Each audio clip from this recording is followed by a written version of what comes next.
What's up, sports fans? Welcome back to another episode of Sports Talk with Hawk. I am Hawk, and I apologize. I have made it basically all the way through the winter without having the weather affect me, but unfortunately, been dealing with a sore throat and just absolutely dealing with sinuses and everything else from all the drastic weather changes here in Indiana, and it's just been rough. And I wanted to get a couple cool episodes out this week, and I still will have the team by team list um, coming up in the next two podcasts. I know yesterday did the who's left in free agency, and then tomorrow we will look at the team by team list for the AFC, and then we'll do the team by team list for the NFC. So I apologize. Obviously, I'm going to be taking taking a lot more breaths than I normally do as I'm trying to be able to breathe. But this one will be a little bit shorter. This episode will be a little bit shorter. I want to go back. We're going to do some nostalgia, and it's not going to be football. So my buddy and I were talking, and I work for a company that is able to get tickets for the Brickyard 400. So this year, my wife and I are going, and a couple of friends are going to the Brickyard 400, and it is no longer going to be the Roval. It will go back to the classic race. And he and I were talking back and forth. Growing up in Indianapolis, I do not remember the inaugural one. That was a little bit young, but I remember 1998. And I remember all the years that Jeff Gordon did not end up having a good Brickyard 400. Always seemed to be the days where they started really early. Any year that they decided to start at like 12:30, 1 o'clock for whatever reason, he didn't do great. But the years that started at like 2, he did fantastic. So who knows? Wheaties may not have kicked in, Cheerios, whatever it may be. But my buddy and I were talking about what happened. What happened to NASCAR? I am also in the realm of esports, the electronic sporting gaming. I own 5 esports teams in a game called Clash of Clans. And currently, the last 5 years, I have had this, and my team has been one of the ones that has been blessed to be able to be paid to play the game. Tournaments take place in this game through community managers. I actually create tournaments for the game. Prize pools can range from $100 to $1 million for the World Championships. But just like with NASCAR, there was a change. Something happened that turned the veterans, the pros, the experienced ones off of the game and tried to cater to the ones that couldn't seemingly win. That's kind of exactly what happened with NASCAR. Now, here's something that I was thinking about. For those of you who may not remember the exact history of how everything happened, this is really what it was. The car of tomorrow really, really hurt NASCAR. And I mean, really hurt NASCAR. Car of tomorrow it was so bad because they now basically had a car that, sure, it was maybe safer. The aerodynamics really, in a sense, just kind of got messed up because of that dang splitter. The fake spoiler on the back compared to the original car that had the little lip on the back, the downforce was different, the control was different. It just wasn't good. Yeah, it was safer. Okay. The racing sucked. It took the teams almost 3/4 of the way through the season to really figure out the car tomorrow with adjustments, with strategies and techniques that you could actually have work. It was designed to be able to give everybody a level playing field in a sense. It didn't work.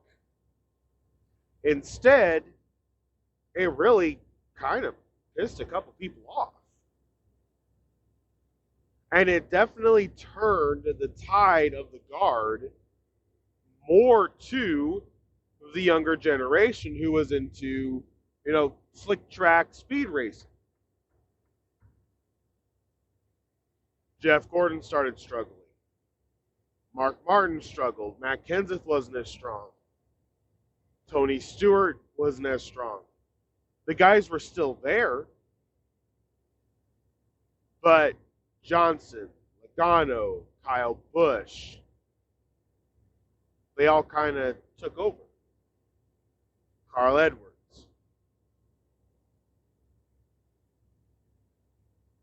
We never had, and because of all the changes they made, we ended up not having the same level of intensity in races in NASCAR. Now, yes, there are still some. There's your one-offs, the one, we've already had one this year where 3 cars at the line. Amazing. The track that's known for it. The car tomorrow didn't have that there.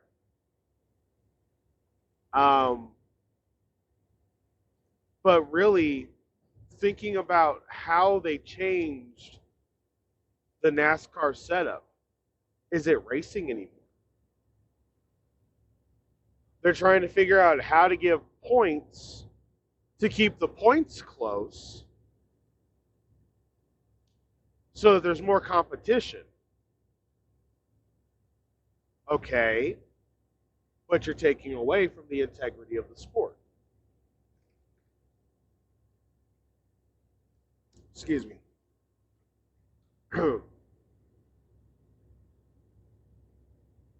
I miss watching NASCAR. I really do. I miss watching NASCAR. My mother and I would watch a lot of races together. My mom enjoyed football. She enjoyed it. But there was one thing where She would fall asleep in her chair in the family room next to me watching NASCAR for her Sunday afternoon nap. Our Sundays were always the same. Woke up in the morning, went to church. Depending on if we had choir, would depend on when we had to leave in the afternoon to go back to church, etc. My mom played the piano, sang in the choir.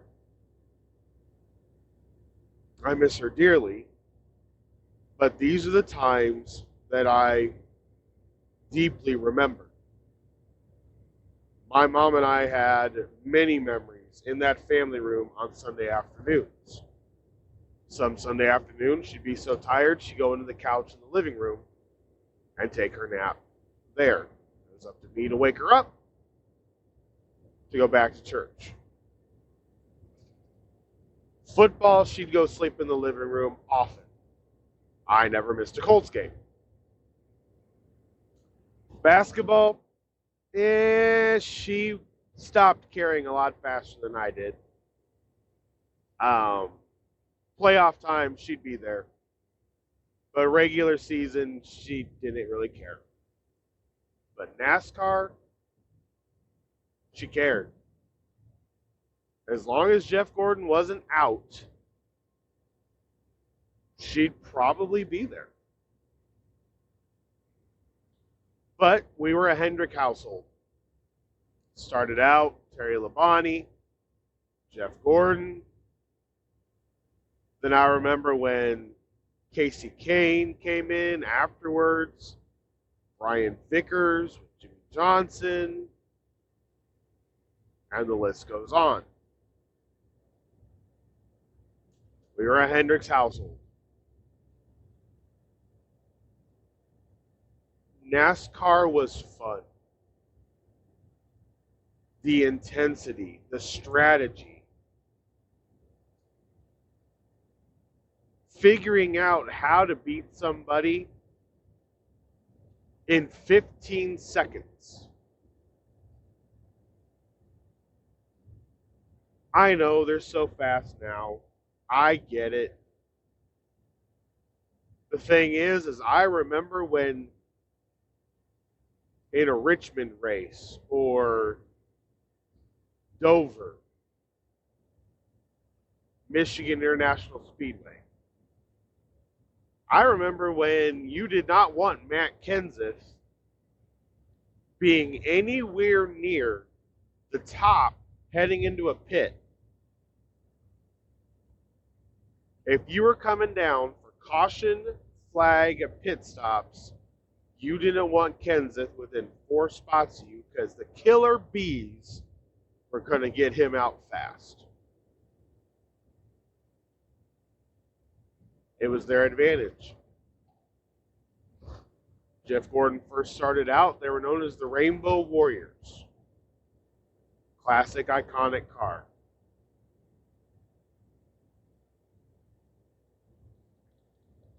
My buddy and I were talking, and there is something to the fact that after Jimmy Johnson joined NASCAR,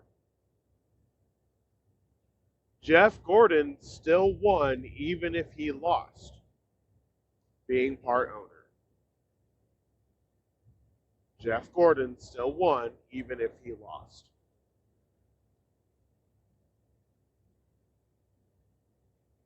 There's really something to that.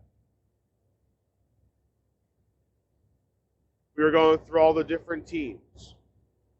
Bill Yates Racing, Dale Jarrett. Ganassi, Wood Brothers, 21. It had a couple different drivers. The one that I remember the most being is Ricky Rudd. You had Richard Childress Racing, Mike Skinner, Dale Earnhardt. You had DEI, Steve Park, #1 Pennzoil car, Dale Earnhardt Jr., Michael Waltrip. Joe Gibbs Racing, Had Denny Hamlin, Tony Stewart, Bobby Labonte. You forget how good Bobby Labonte was early in his career. Bobby Labonte was a very competitive driver. Go back and watch a lot of the clips of Jeff Gordon's first 25 wins and just take a gander of how many times second place is number 18. Number 18 or number 3.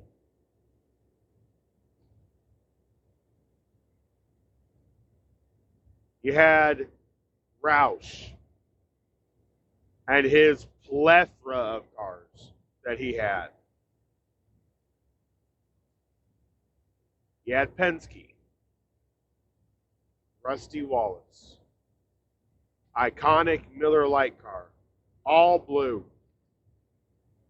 Mark Martin's Valvoline with Roush.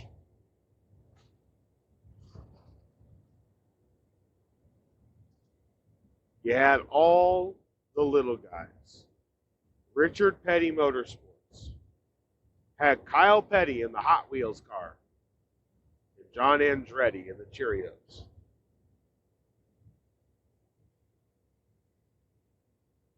The way NASCAR was then, yeah, you knew there were cars that just weren't going to be able to compete at the same level. You knew that. But the other thing was,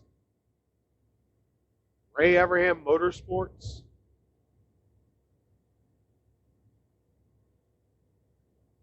Darrell Waltrip, you were able to have teams come in that could afford to put cars out there.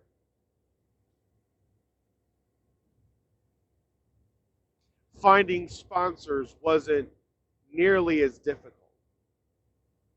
Finding good ones, yes, but finding sponsors wasn't difficult. Remember how many stickers were on the side of each one of those cars? I mean, seriously, remember how many stickers were on the side of each one of those cars? Remember the list of names they would have to thank? You had your Coca-Cola drivers. You had your Pepsi drivers. You had the Coca-Cola race within the race of the Coca-Cola 600. You had the Pepsi race within the Pepsi race of the Pepsi 400. The road courses mattered. Road course ringers, Ron Fellows, Patrick Carpentier, Boris Said.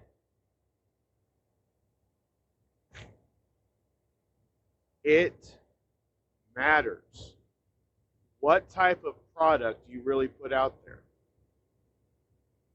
And you guys probably have already realized this, but let's be really clear.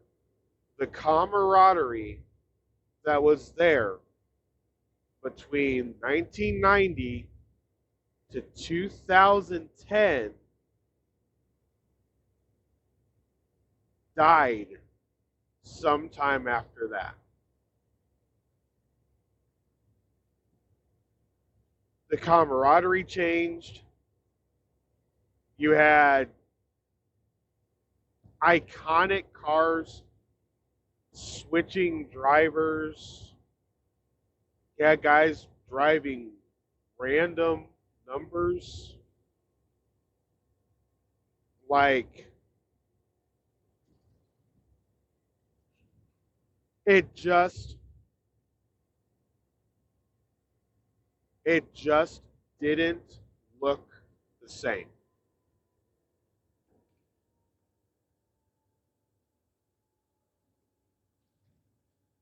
You had teammates that didn't really get along with their own teammates.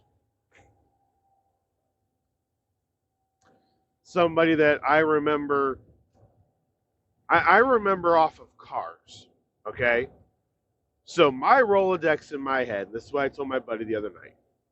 My Rolodex in my head is not going down a list of names that I read on NASCAR.com. It's not going down a list of names that I read on ESPN. My Rolodex is every single NASCAR game that I played growing up with the steering wheel on our PC. I had the steering wheel. We'd race full races. Get yelled at from mom afterwards. Because they took a while. But we'd race them. My Rolodex in my head right now is looking at and remembering the pictures. I can see Kenny Wallace in that Stacker 2 car. Mike Bliss in the 09. Ryan Newman in the 12. Matt Kenseth in the 17. I already said Ricky Rudd in that 21 car. Jamie McMurray in the 42 Haviland car. It's iconic. Then Jamie McMurray moved, and Juan Pablo Montoya got it. I remember Chad Little, the 97 John Deere car. Loved racing him in NASCAR. Why? The car was cool. I remember all 6 of Jeff Burton's 99 different paint jobs you could have on that car.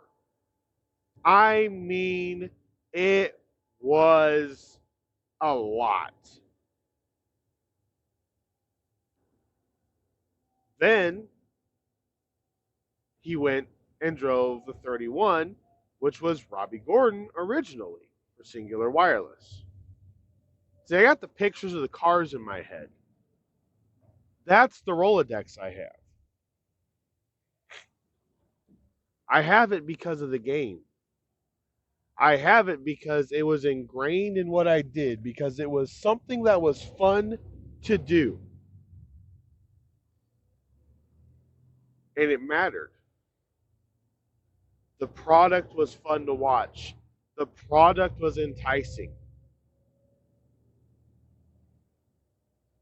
The product in and of itself was a pure sport.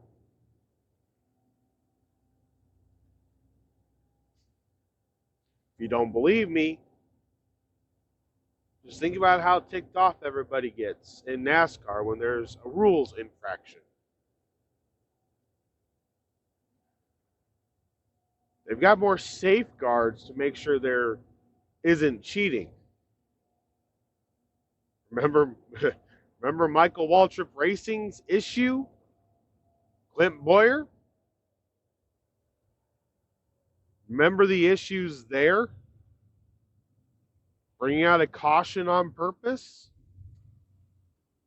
We all joked, we all made statements that NASCAR would throw random debris cautions when a race was getting a little too out of hand to bunch everybody back up.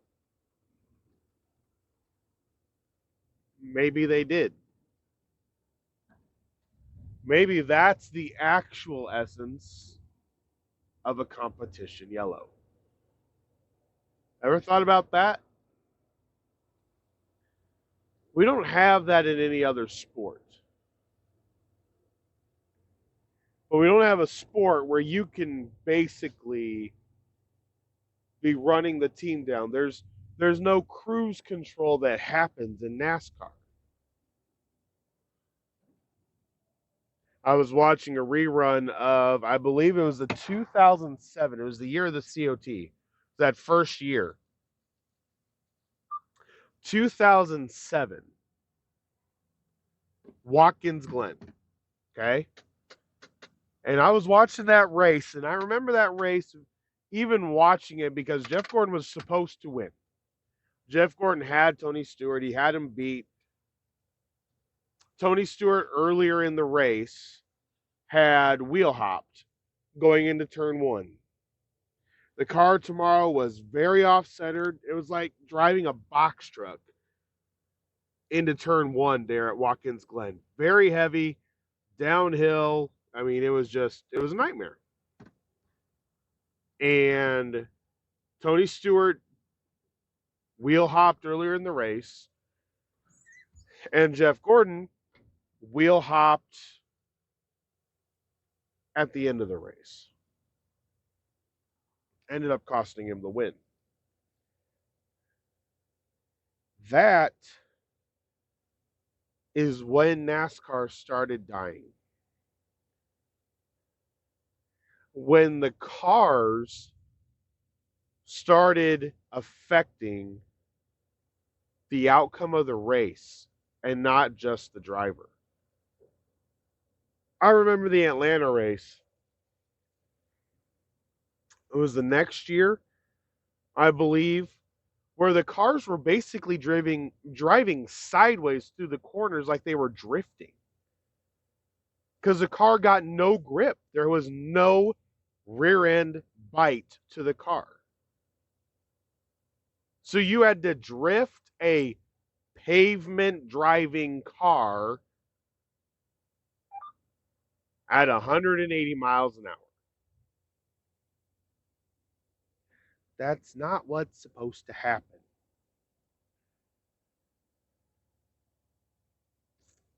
I am going to try, and this is not just for the podcast.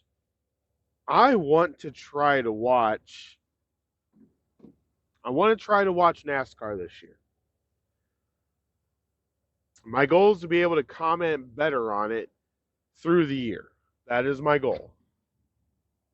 And I want to see what it is now. I've been told that it took a downhill turn, and I've been told by those that I know and that I talk to that it's not all the way back. But the competitive aspect is back. And that, in and of itself, I can appreciate. We love competition. That is why, here's our little NFL for the day. That is why everybody is excited if you're a fan of the Commanders, the Bears, the Cardinals, the Chargers, the Patriots. You got a top 5 pick.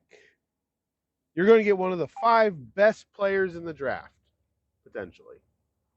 Your GM doesn't screw it up. One player doesn't make the whole team, but it can change your fortunes. It can change your fortunes. And that's what the fans look for. Strategy, the way they race. I hope to watch a little bit more, and I will comment on it through the year. All right, guys, I know it's a lot shorter of a podcast. I apologize for that. Trying to just grind through this. Like I've told everybody, I can't complain. I have made it all the way to March without having to deal with any of the sinus issues or anything like that. So can't really complain, but does make it hard to talk for long periods of time. Guys, I appreciate you tuning in. Leave me comments down. Leave me some comments down there in the comment section. Make sure to hit that subscribe button and that like button for me. Ring the bell. And trust me, search on YouTube, Classic NASCAR Races. There's the full races available to watch. If you want to go back and watch some of the fun Talladega, Watkins Glen, Sonoma races, they're there. And go have some fun. Guys, until next time, for Sports Talk with Hawk, I'm Hawk, and I'm out.